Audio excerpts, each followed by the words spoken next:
খাগড়াছড়িতে শিক্ষককে পিটিয়ে হত্যায় ১৪৪ ধারা জারি। খাগড়াছড়িতে এক শিক্ষককে পিটিয়ে হত্যার পর পাহাড়ি ও বাঙালিদের মধ্যে সংঘর্ষ এবং গোলাগুলির ঘটনার জেরে জেলা সদরে ১৪৪ ধারা জারি করা হয়।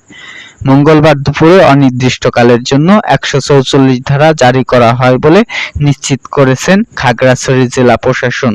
এদিন সকালে গণপিটুনিতে হত্যা হন সোহেল। তিনি খাগড়াছড়ি কারিগরি স্কুল অ্যান্ড কলেজের শিক্ষক। এর জেরেই দুই পক্ষের মধ্যে সংঘর্ষে জড়িয়ে পড়ে বলে স্থানীয় প্রশাসন সূত্রে জানানো গেছে।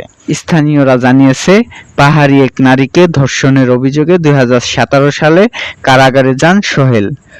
সাম্প্রতিক তিনি ছাড়া পেয়ে আবারও কর্মস্থলে যোগ দেন। মঙ্গলবার সকালে ফেসবুকে পোস্ট ছড়ানো হয় যে টেকনিক্যাল এলাকায় বাঙালি এক পাহাড়ি নারীকে তুলে নিয়ে গেছে। এরপর পাহাড়িরা দলে দলে এসে স্কুলে ঢুকে সোহেলকে পিটিয়ে হত্যা করে বলে স্থানীয় সূত্রে নিশ্চিত করা হয়।